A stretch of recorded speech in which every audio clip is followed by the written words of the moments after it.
Ya, Anda kembali di Apa Kabar Indonesia Pagi. Kita lanjutkan ya, Bang Idrus. Tadi nggak sabar buat jawab. Tapi kan kalau yang dari penjelasan Bang Idrus tadi kan, itu soal program-program pemerintah untuk membangun Indonesia, mencapai targetnya di 2045 Indonesia Emas. Tapi kan nggak bisa kita tolak opini publik yang menghubungkan tadi, cocokologi antara penetapan capres, kemudian ada koalisi permanen nih, isu yang diangkat juga begitu. Nah, apakah nggak ada hubungannya? Itulah sebenarnya. Kalau ada katakan ada hubungan pasti. Tetapi kita berangkat dari pemikiran konsep dulu bahwa kita ingin menuju ke sana nih. Menuju Indonesia Emas seperti apa ke depan, ya gambaran kita seperti apa. Nah, perlu konsep sebagai instrumen, dan karena itu dari Golkar sejak dari awal ketika Pak Prabowo menetapkan Astacita itu atas arahan Bung Bahlil Lahadalia, sudah kita mengatakan bahwa Astacita itu tidak hanya sekadar dilihat sebagai sebuah program, tetapi kita lihat sebagai sebuah gerakan pembangunan nasional ke depan menuju. Nah, untuk ini perlu dikawal. Bagaimana cara mengawalnya agar supaya stabilitas politik ini bisa jalan, tidak ada gesekan-gesekan yang mengganggu macam-macam, maka perlu ada koalisi permanen. Nah, ini sudah berjalan.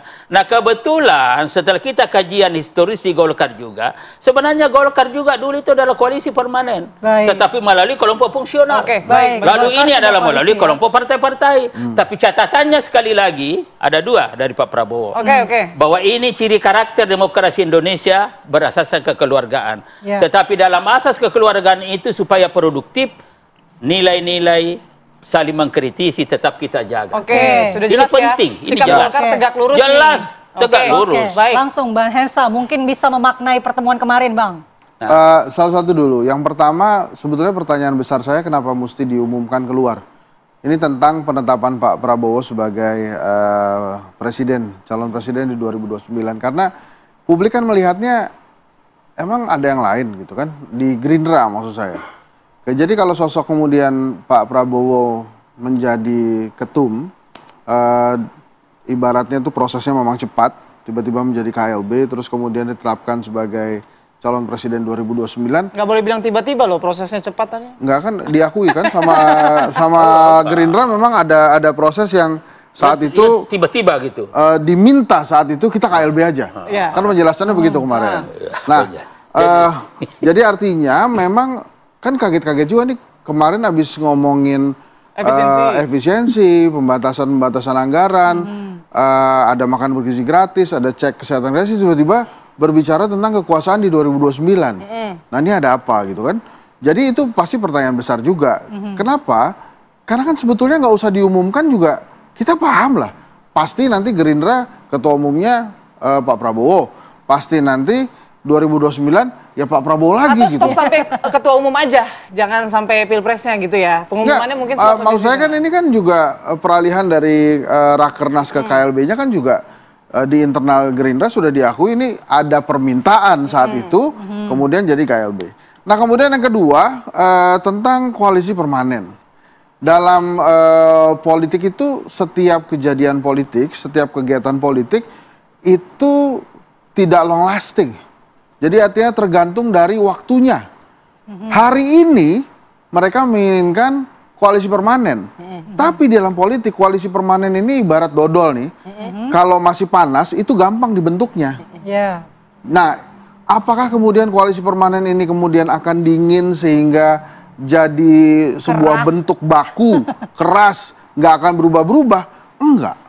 Jadi koalisi permanen ini selama kompornya masih ada ya, Bang? Ya, koalisi permanen ini sifatnya ini kan sebetulnya begini. Dalam politik itu kompornya kan kekuasaan. Per hari ini ada yang berani lawan Pak Prabowo? Nggak ada. Koalisi permanen hari ini, Pak, setuju, semuanya setuju pastilah. Ya kondisinya Pak Prabowo-nya sedang kuat, sedang hot-hotnya, nggak ada yang berani. Kemudian nanti dulu Pak, ini karena MK kasih 29 partai boleh nyalonin, ya jangan permanen dulu lah. Nggak ada yang berani. Jadi kondisi politik saat ini memang harus begitu. Nggak mungkin juga tiba-tiba Golkar kah atau PAN kah. Wah, tidak bisa. Kita harus menunggu karena tergantung konstituen kita. Wah, selesai menteri-menterinya besok itu. Reshuffle semua selesai. Jadi segan juga akhirnya mau instruksi ya gitu. Iya, makanya kan kita bertanya kok kenapa mesti diumumin ya. Saya pribadi, emang ada di Gerindra yang selain Pak Prabowo sebagai ketua umum, sebagai calon presiden, walaupun memang ketua umum pertamanya Gerindra bukan Pak Prabowo. Pak Prabowo tuh ada masanya. Tapi kan kondisi politiknya sekarang nggak bisa tiba-tiba ada orang lain yang muncul gitu.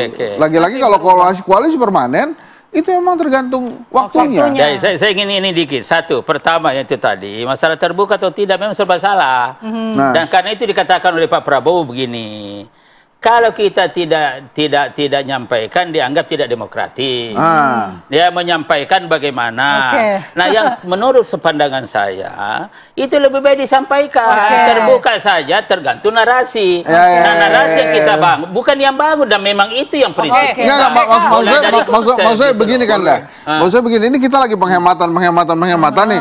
Fokusnya jelas gitu rakyat ya, juga Bang. lagi pikir, wah ini pemerintah nih, penguasa saat ini lagi berpikir gimana caranya makan bergizi gratis jalan, cek kesehatan gratis jalan, makanya terus kemudian ada penghematan, pemotongan anggaran. Terus tiba-tiba ini kok ngomongin 2029. Itu nanti langsung dijawab sama Eka. Tetapi ini Langsung satu dijawab, kesatuan, Bang Eka, Don. Bang Idrus. Sekali Kita lagi, bergantian, saya Bang Idrus, katakan, mari kita melihat masalah ini tidak secara parsial, sepotong-sepotong, tapi melihat secara komprehensif, bagaimana desain menuju 2045 Indonesia. Berarti dikawal konsep, Don. Perlu stabilitas, perlu ini. Jadi makanya memang kekuasaan itu memang di atas segala-galanya.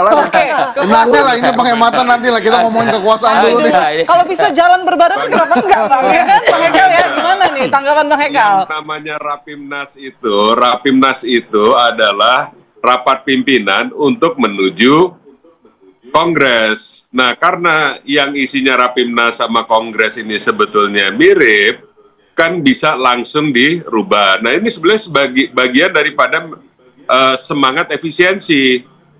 Toh kita akan bikin kongres juga, itu akan menelan biaya tinggi juga. Nah, kita ini kan Gerindra harus memberi contoh juga efisiensi kan. Jadi efisiensinya ya sekalian aja ini. Kita Rapimnas, satu hari langsung kongres, toh hasilnya akan sama. Hasilnya akan kita menetapkan Pak Prabowo sebagai ketua umum dan ketua Dewan Pembina lagi. Dan malah kita sekalian dalam rangka efisiensi, udah calon presiden sekalian, toh nggak akan berubah. Nah, kalau bicara soal koalisi permanen, saya yakin Bang Idrus masih ingat kok. Kita dulu pertama kali mengusung Pak Prabowo, dulu kita bikin KMP. KMP juga dulu semangatnya koalisi permanen kok. Cuman memang tadi nggak ada kompor kekuasaannya untuk menahan ini menjadi kapal ini bertahan. Nah, insya Allah kali ini kan ada. Kekuasaannya ada di tangan loh. Ya mudah-mudahan koalisi permanennya ini bisa bertahan. Supaya cita-cita yang dulu kita mau bikin koalisi permanen bisa bertahan. Tapi kan luar biasanya Pak Prabowo bilang gini, kita bukan berarti harus menang-menangan terus. Kita boleh kok saling bersaing, nanti kita saling dukung-mendukung. Kalau kali ini ada yang rakyat lebih senang misalnya PAN ataupun Golkar, nggak apa-apa. Yang penting kita selalu bekerja sama. Kira-kira kan semangatnya begitu. Jadi yang penting cita-cita mau menuju Indonesia emasnya ini terwujud. Kalau Pak Prabowo jadi presiden satu putaran lagi pun, itu kan baru sampai tahun 34. Itu masih menuju Indonesia emas itu masih ada 11 tahun lagi, itu nanti perlu pemimpin berikutnya gitu kan. Belum tentu dari Gerindra, bisa juga dari koalisi permanen itu. Jadi rasanya semangatnya bagus, masih dalam koridor efisiensi juga Pak. Begitu bukan Bang Idrus? Iya. Ya, Bang Eka, tapi kalau kata Bang Hensa tadi kan selama ada kompornya, berarti ini dodol yang dinarasikan sebagai koalisi permanen ini masih bisa dirubah gitu, tidak bisa membeku atau mengeras begitu koalisi. Jadi gini, saya hanya jawaban konseptual. Nanti biar lebih enak jelasinnya panjang, kita jeda dulu ya Bang. Biar nanti lebih panjang, kita masih ada kesempatan satu segmen lagi. Saya Masih ada, nggak apa-apa. Sabar dulu kita.